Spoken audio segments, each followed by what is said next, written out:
Anda pernah sadar nggak sih betapa seringnya ya garam itu muncul di makanan kita? Kayaknya di mana-mana ada aja. Iya ya, Mulai dari keripik kentang yang kriuk itu, kentang goreng, keju juga kan asin gurih gitu. Kita suka banget rasanya. bener banget. Daya tarik rasa asin itu emang kuat ya, universal gitu. Nah, hari ini nih kita mau coba telusuri lebih dalam soal salah satu bisa dibilang pilar utama makanan olahan, garam. Kenapa sih kita bisa suka banget? Hmm, Apa ini emang udah dari sananya insting gitu? Atau jangan-jangan kita pelajari? Dan yang lebih penting lagi, gimana industri makanan itu memanfaatkan rasa suka kita ini? oke, menarik nih. Sumber kita kali ini dari buku yang keren banget, Salt, Sugar, Fat, karya Michael Moss. Kita bakal fokus ke bagian yang ngebahas spesifik soal garam. Oke. Terutama bab yang judulnya aja udah Orang Suka Garam. Nah, misi kita nih mau coba bongkar sains di balik kenapa kita doyan asin. Terus dari mana sih sebenarnya kebanyakan garam yang kita makan itu? Nah, ini penting. Cluenya sih, kayaknya bukan dari botol garam di meja makan Anda deh. Dan kita juga lihat nanti gimana produsen makanan itu pakai garam, yang fungsinya ternyata, wow, banyak banget, nggak cuma buat rasa aja. Oke, mari kita bedah ini. Jadi kita kan sering dengar ya kampanye kesehatan gitu. Misalnya dari American Heart Association yang bilang singkirkan kebiasaan menambahkan garam. Ya, shaking the salt habit itu ya. Nah itu kan seolah-olah nunjuk si botol garam di meja makan itu sebagai biang keroknya. Tapi bener nggak sih asumsi itu kayaknya kok simpel banget ya? Itu pertanyaan bagus banget. Asumsi itu emang perlu diuji. Dan untungnya, ada studi penting nih dari Monell Chemical Senses Center. Monel ya, itu pusat riset soal rasa dan bau kan? Betul, mereka top banget di bidang ini. Tahun 1991, mereka bikin riset yang lumayan detail buat jawab pertanyaan tadi. Gimana tuh risetnya? Penasaran deh. Jadi, mereka ngelibatin 62 orang dewasa. Terus, setiap orang dikasih botol garam yang isinya udah ditandain. Pakai pelacak kimia gitu, tapi aman kok. Oh oke. Terus? Nah, mereka diminta nyatet semua makanan yang dimakan selama seminggu penuh. Tujuannya jelas kan, mau ngelacak berapa banyak garam yang istilahnya ditambahin sendiri sama orang itu, dibanding total sodium yang masuk ke badan mereka. Oke, jadi dipisahin ya yang nambah sendiri sama yang udah ada di makanan. Iya, hasilnya ya cukup membuka mata sih. Jadi gimana? Botol garam itu salah nggak? Ternyata enggak. Hah, studi Monell ini nemuin kalau cuma sebagian kecil aja, persentasenya kecil banget lah, dari total sodium yang masuk, itu yang asalnya dari garam tambahan mereka sendiri. Oh ya, terus mayoritasnya dari mana dong? Mayoritasnya, bagian terbesarnya itu datang dari, ya tebakan Anda bener, makanan olahan yang mereka makan sehari-hari. Wah, Roti, sereal, sup kalengan, daging olahan, saos-saosan, camilan, wah banyak deh. ini penting banget sih. Soalnya rekomendasi asupan sodium harian itu kan sekitar 2.300 mg ya. Idealnya malah 1.500 mg buat kelompok tertentu. Betul, yang punya risiko hipertensi atau lansia gitu ya. Iya, tapi rata-rata orang, apalagi katanya pria muda di Amerika gitu, bisa makan hampir 2 sendok teh garam sehari. Itu kan sekitar 10.000 miligram garam ya, atau 4.000 miligram sodium. Gila ya angkanya. Gila, nggak mungkin kan segitu banyaknya cuma dari kita nuang garam dikit-dikit di rumah. Tepat sekali. Ini nunjukin banget betapa gedenya kontribusi makanan olahan ke asupan garam kita. Jauh lebih besar dari yang kita sadari kita tambahin sendiri. Sumbernya itu ngumpet di dalam produknya. Nah, ini nih bagian yang saya tunggu-tunggu. Kenapa sih kita bisa terobsesi banget sama kristal putih ini?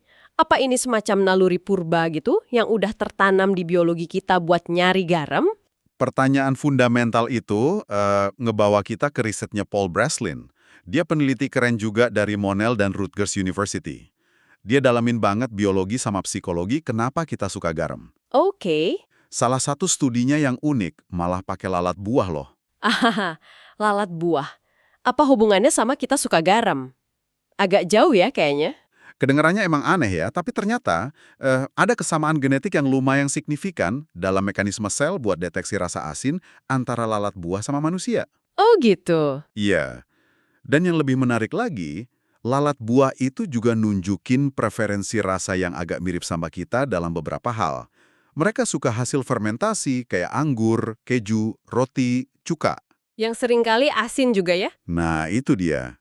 Makanan yang seringkali juga ada garamnya. Dan mereka juga suka kadar garam yang sedang-sedang aja. Nggak terlalu tinggi, tapi nggak hambar juga. Ini kayak nunjukin kalau ada akar biologis yang dalam buat deteksi dan suka rasa asin. Hmm, si Breslin ini katanya punya cerita pribadi juga ya soal garam. Iya, Michael Moss nyeritain di bukunya. Breslin ini emang doyan banget makanan asin kayak keju feta sama zaitun. Dia bahkan ngerasa lebih baik gitu secara fisik abis makan asin. Oh ya? Iya, ini bikin dia mikir, ini cuma efek psikologis aja ya, kayak comfort food gitu, atau emang ada dasar fisiologisnya, Mi? Pengalaman pribadinya ini jadi salah satu pendorong risetnya juga. Jadi bikin mikir ya.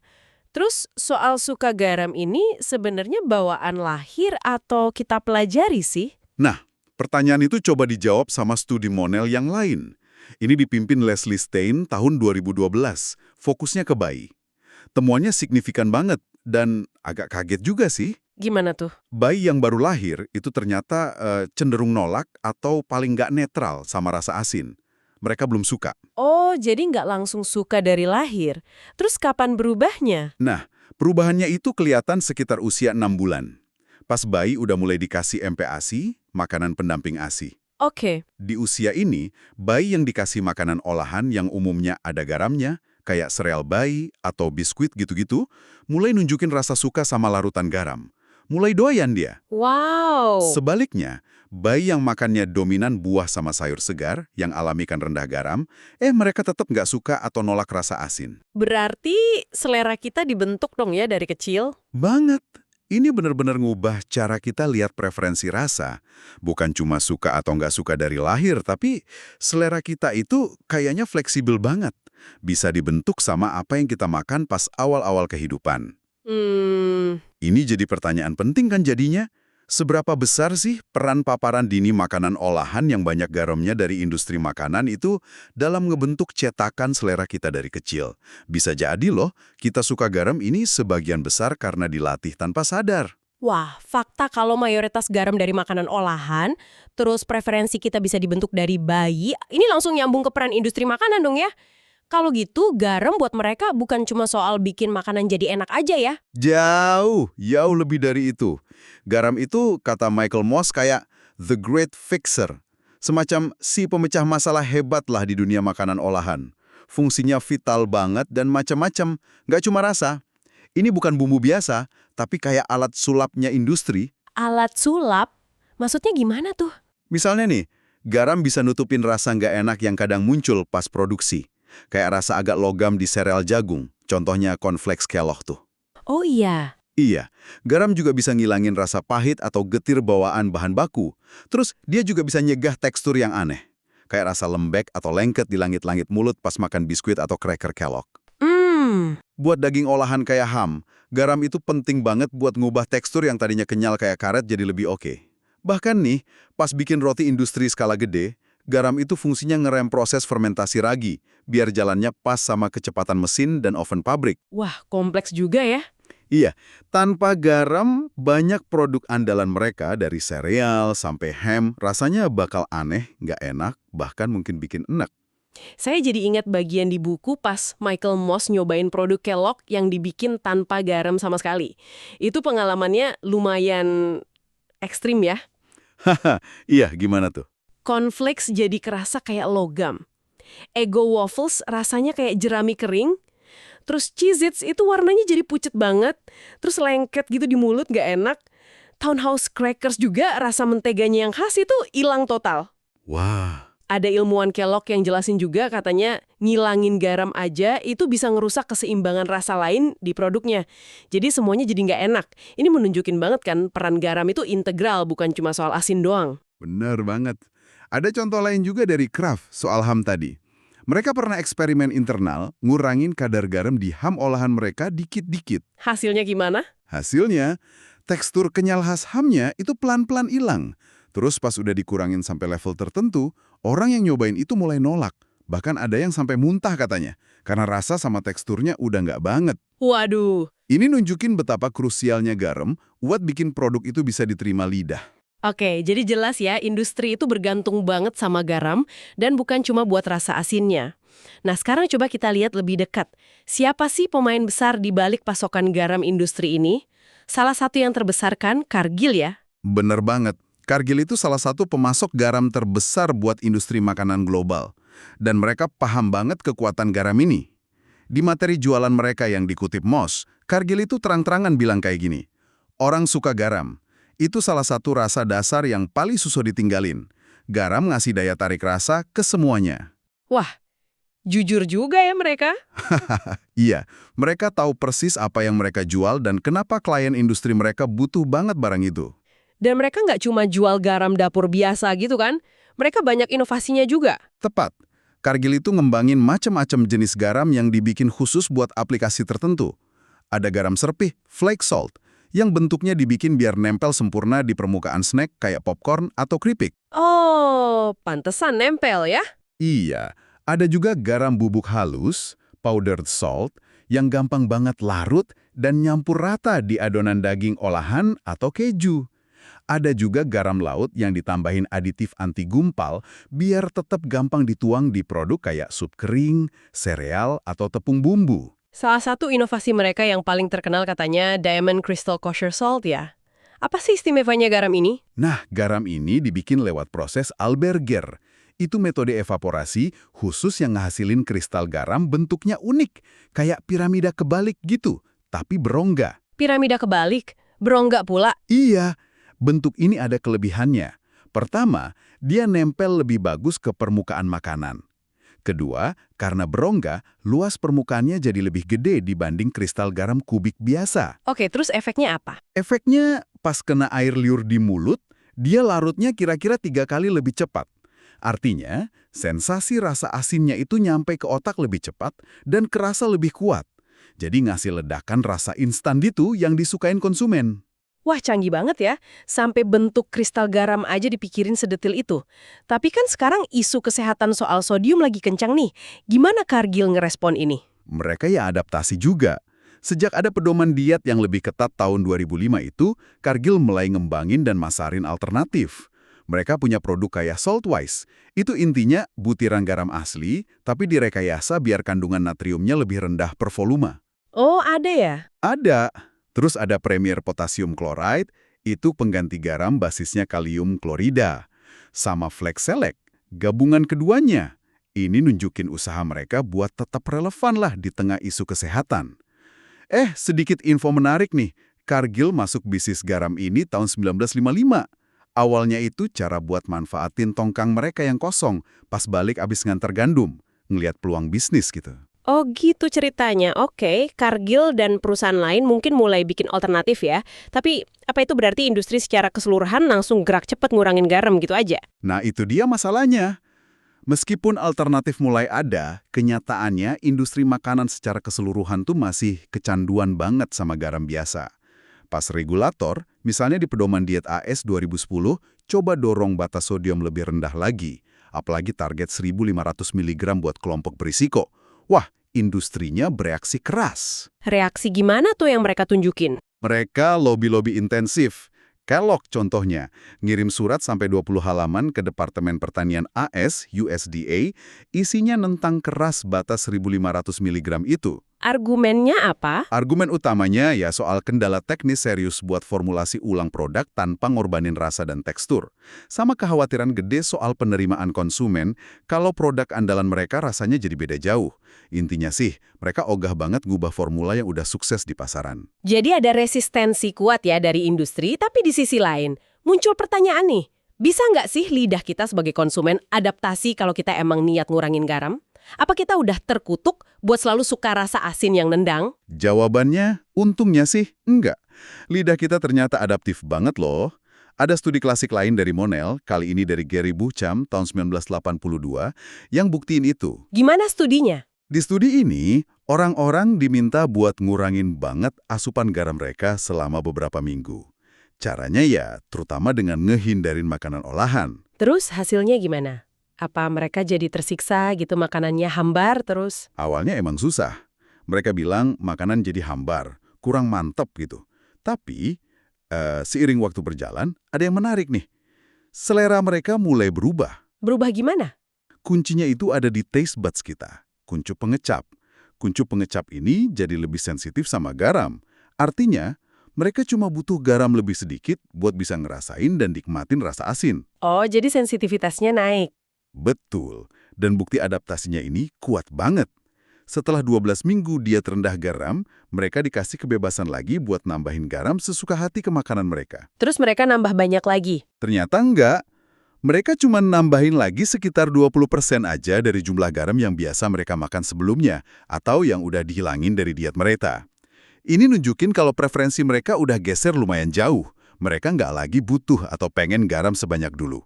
Ini ngasih harapan banget sih, kalau kita bisa kok ngelatih ulang selera kita. Wah, itu kabar bagus. Jadi selera kita bisa dilatih ulang ya.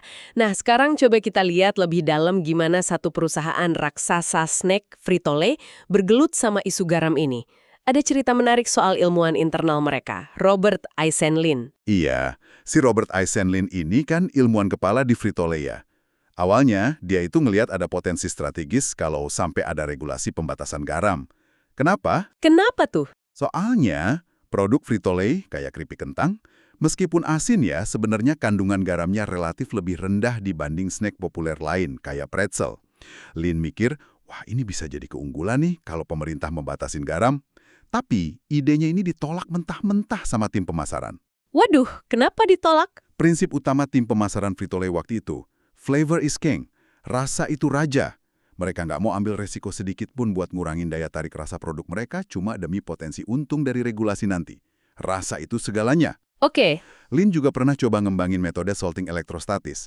Itu teknik nyemprot garam pakai muatan listrik biar lebih efisien nempelnya dan ngurangin garam yang kebuang di pabrik. Tapi proyek itu akhirnya dihentiin juga. Kenapa lagi tuh? Alasannya, garam dianggap terlalu murah harganya. Jadi, penghematan dari ngurangin yang kebuang itu dianggap nggak sepadan sama biaya buat ngembangin teknologinya. Agak ironis ya? Iya juga ya. Nah, selain nolak ide internal, kayak dari Lin, gimana sikap Frito-Lay sama potensi regulasi garam dari luar? Wah, mereka aktif banget ngelawannya. Frito-Lay sampai nyewa konsultan medis sama ahli nutrisi buat secara publik ngeraguin bukti ilmiah yang ngehubungin garam tinggi sama hipertensi dan penyakit jantung. Serius? Serius. Mereka bahkan bikin kampanye yang nyebarin narasi soal bahayanya kekurangan garam. Terutama nyorat risiko buat kelompok rentan kayak bayi, anak-anak, penderita diabetes, sama ibu hamil. Ini strategi klasik industri sih buat bikin keraguan dan nunda regulasi. Tapi Frito-Lay kan juga nggak bisa ngabaikan pasar yang berubah ya. Generasi baby boomers, pasar gede mereka mulai tua. Dan katanya kalau makin tua, orang cenderung kurang suka asin yang terlalu kuat. Gimana mereka adaptasinya? Adaptasi mereka cerdik banget sih, dan fokusnya ke pemasaran. Pertama, mereka pakai strategi line extension gede-gedean. Artinya, ngeluarin banyak banget varian rasa baru dari produk yang udah ada. Oh, pantesan rasa Lay's banyak banget ya? Nah, itu dia. Lay's, Fritos, Cheetos, puluhan rasa baru muncul buat jaga merek tetap seger, menarik, dan relevan buat segmen pasar yang beda-beda. Kedua, mereka agresif nargeting demografi yang lebih muda. Remaja jadi target utama Doritos, generasi milenial disasar pakai konsep snackable entertainment, sama ngeluarin rasa-rasa yang inspirasinya dari fast food, kayak lini produk late night yang ada rasa cheeseburger, taco, gitu-gitu. Selain inovasi rasa, mereka juga pakai psikologi kan dalam pemasarannya, terutama buat ngatasin rasa bersalah orang pas ngemil. Bener banget. Frito-Lay itu pernah nyewa jasa Ernest Dichter tahun 1957. Dichter ini bukan konsultan biasa loh, dia itu psikoanalis dan pionir riset motivasi buat pemasaran.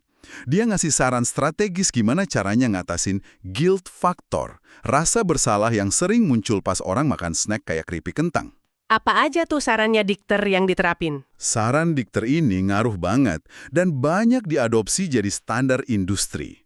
Pertama, dia nyaranin buat ngeasosiasiin keripik kentang sama makanan utama atau acara makan bareng, bukan cuma cemilan nakal. Caranya, ya misalnya masukin resep masakan di kemasan yang pakai keripik jadi bahan. Oh, oke. Kedua, dan ini populer banget, Dikter nyaranin bikin kemasan yang lebih kecil, kayak kemasan 100 kalori gitu. Tujuannya ngasih ilusi kontrol ke konsumen yang cemas takut makan kebanyakan.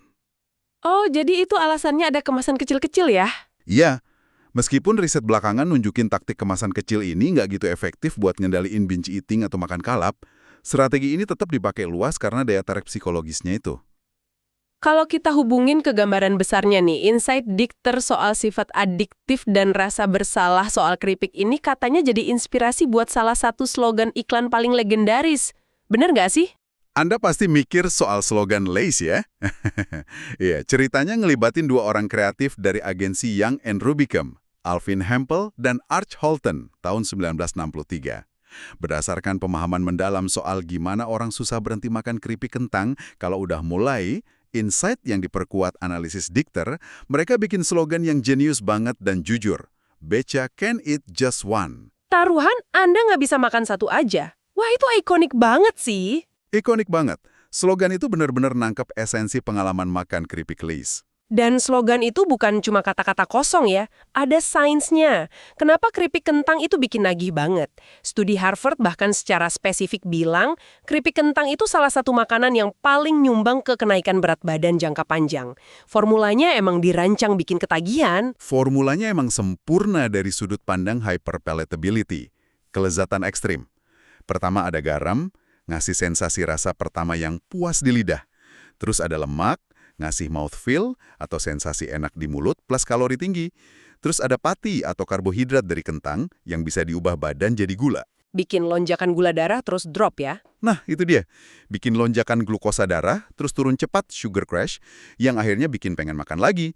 Ini contoh puncak di mana garam, gula dari pati, sama lemak itu kerja bareng di makanan olahan buat bikin kita makan terus. Bahkan pas Frito-Lay akhirnya nemuin teknologi designer sodium yang bikin mereka bisa ngurangin natrium sampai 40%, cara mereka masarinnya tetap mainin psikologi ya. Betul. Bukannya cuma nonjolin sisi sehatnya, mereka ngebungkusnya jadi semacam izin atau permission buat generasi baby boomers yang sadar kesehatan. Biar tetap bisa nikmatin cemilan mereka. Pesannya kayak, nih natriumnya udah kurang loh, jadi nggak apa-apa deh ngemil lebih banyak. Pemasaran yang cerdik banget kan? Manfaatin keinginan konsumen buat nikmatin tanpa rasa bersalah. Oke, jadi setelah kita telusuri semua ini, nih apa ya intisari utama yang bisa kita tarik dari penelusuran mendalam soal garam ini? Pertama, jelas banget ya, sumber utama garam di diet modern kita itu bukan si botol garam di meja makan. Tapi lautan makanan olahan yang kita makan. Seringnya tanpa sadar kandungan garamnya segimana. Bener banget. Kedua, rasa suka kita sama garam itu kayaknya nggak sepenuhnya bawaan lahir. Paparan dini makanan olahan punya peran gede ngebentuk selera kita dari kecil. Tapi, kabar baiknya, selera kita itu plastis banget, bisa adaptasi. Kita bisa kok ngelatih diri kita buat nikmatin makanan dengan garam lebih dikit. Itu ngasih kita kekuatan sih. Ketiga, industri makanan itu ketergantungannya gede banget sama garam. Nggak cuma buat rasa asinnya, tapi buat seabrek fungsi teknis lain yang penting buat kualitas dan stabilitas produk mereka. Ini bikin mereka susah dan seringnya malas buat ngulangin garam secara signifikan, meskipun mereka juga inovasi cari alternatif. Keempat, garam itu jarang kerja sendirian bikin makanan olahan jadi nagih. Dia sering jadi bagian dari trio maut, bareng gula dan lemak. Kombinasi ini, kayak di keripik kentang tadi, nyiptain formula yang dirancang cermat buat rasa maksimal dan secara halus dorong kita makan lebih banyak dari yang kita butuh. Nah, ini jadi pertanyaan penting buat Anda renungin nih.